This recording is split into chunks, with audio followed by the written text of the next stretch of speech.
আসসালামু আলাইকুম প্রিয় শিক্ষার্থী বন্ধুরা, আশা করি সবাই ভালো আছো। আজকে তোমাদের জন্য আমি হাতের লেখা সুন্দর করার যে 7টি নিয়ম মেনে চলতে হয়, এই 7টি নিয়ম আমি এখানে আজকে তোমাদেরকে দেখাচ্ছি। সাধারণতভাবে আমি সংক্ষেপে বর্ণনা দিচ্ছি, একটু মনোযোগ দিয়ে তোমরা খেয়াল করো এবং সেভাবে তোমরা চেষ্টা করবে ইনশাল্লাহ। যদি তোমাদের ভিডিওটি ভালো লেগে থাকে, লাইক কমেন্টস করে শেয়ার করে দিও। 1 নাম্বার, সঠিক আকৃতি। 1 নম্বরে আমি লিখেছি সঠিক আকৃতি। সঠিক আকৃতি বলতে তোমরা এখানে দেখতে পাচ্ছ যে আমি যে অক্ষরগুলো দিয়ে আজকে লেখাটা সাজিয়েছি, ঠিক যে অক্ষরটা যেমন ঠিক তেমন হতে হবে। আশা করি তোমরা দেখতে পাচ্ছ। এর ব্যতিক্রম যেন না হয়, চেষ্টা করতে হবে সঠিক আকৃতিতে অক্ষরগুলো লেখার জন্য। বারবার যখন লিখবে ইনশাল্লাহ তোমরা সঠিক আকৃতি লিখতে পারবে, চেষ্টা করতে হবে। তাহলে আমি মূল কথা হলো যে সঠিক আকৃতি অক্ষরগুলো হতে হবে। 2 নাম্বার, সঠিক মাত্রা। এই যে তোমরা দেখতে পাচ্ছ কিছু বর্ণ আছে, যেমন পূর্ণমাত্রা, যেমন মাত্রাবিহীন, পূর্ণমাত্রা, অর্ধমাত্রা, এগুলো সঠিক থাকতে হবে। সেখানে মাত্রা নেই সেখানে মাত্রা টানা যাবে না, সেখানে মাত্রা টানা যাবে না। যেখানে মাত্রা আছে সুন্দর মাত্রাগুলো টানতে হবে।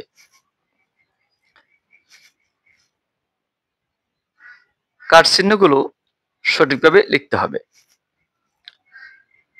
এরপর 3 নম্বর আছে সঠিক প্রবাহ, অর্থাৎ যে অক্ষরটি যেখান থেকে শুরু এবং যেখানে শেষ তা সঠিকভাবে প্রবাহ দিতে হবে। নিজের মন গড়া যেন তেনভাবে লিখলে সঠিক প্রবাহ হবে না, অক্ষরটাও সুন্দর হবে না।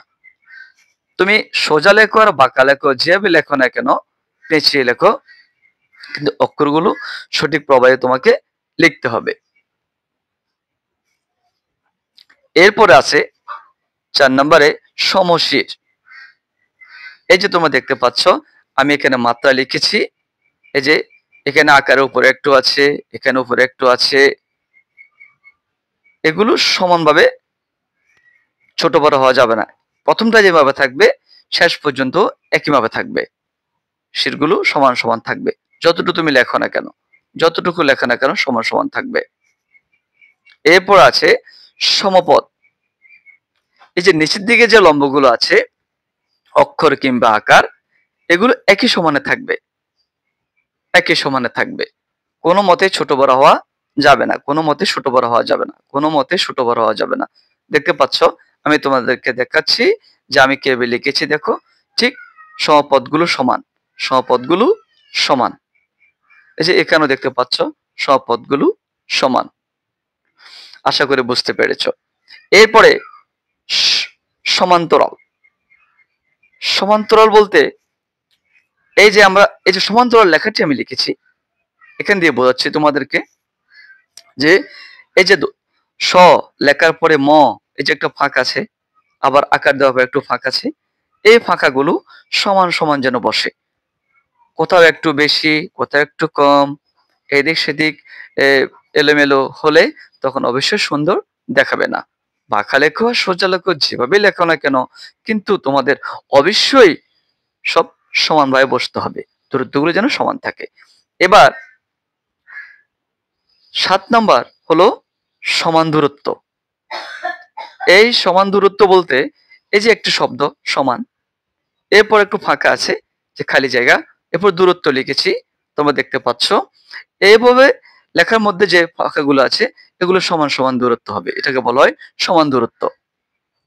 কোথাও একটু বেশি ফাঁকা, আবার কোথাও একটু কম ফাঁকা, কোথাও একটু বেশি ফাঁকা কোথাও একটু কম ফাঁকাও হলে লেখা সুন্দর দেখাবে না। তাহলে এটার মূল যে একটা সংক্ষেপ শব্দ আছে সেটা হলো সপ্ত স। আমি আবারও বলছি, সেটা হলো সপ্ত স। তাহলে আজকে আমরা যে শিখলাম, সঠিক আকৃতি হতে হবে লেখার মধ্যে, সুন্দর লিখতে গেলে সঠিক মাত্রা হতে হবে, সঠিক প্রবাহ ঠিক থাকতে হবে, সমশীর ঠিক থাকতে হবে, সমপদ ঠিক থাকতে হবে, সমান্তরাল ঠিক থাকতে হবে, সমান দূরত্বগুলো ঠিক থাকতে হবে। তবে একটা কথা মনে রাখবে প্রিয় শিক্ষার্থী বন্ধুরা, সবকিছু অল্পতে হয় না। বারবার প্রচেষ্টার ফলে, বারবার চেষ্টার ফলে ইনশাল্লাহ একদিন তুমি সফলতা অর্জন করতে পারবে। সবাই তোমার প্রশংসা করবে, সবাই তোমার সুনাম করবে, তুমি পরীক্ষার খাতায় নম্বর বেশি পাবে এবং তোমার কাছেও ভালো লাগবে এবং অন্যকে শিখাতে পারবে। যদি চেষ্টা করে যাও, পরিশ্রম করে যাও, বেশি বেশি করে লিখো, সুন্দর লেখাকে ফলো করো এবং যিনি লেখা শেখান তার কথা মতো চলো। তিনি যেভাবে বলেন, তোমার প্রাইভেট শিক্ষক কিংবা স্কুলের শিক্ষক যারা সুন্দর লেখেন, যারা সুন্দর লিখতে পারেন, তাদের মতো, তাদের কথা হলো তুমি যদি মেনে চলো এবং ধরো, সে অনুপাতে চেষ্টা করো, ইনশাল্লাহ একদিন তুমি সফল কাম হবে। ধন্যবাদ প্রিয় শিক্ষার্থী বন্ধুরা, ভালো থেকো। আজকে আর নয়, আরেকদিন আবার তোমাদের জন্য এরকম একটি ক্লাস নিয়ে আসবো। ভালো থেকো, মনোযোগ দিয়ে লেখাপড়া করো।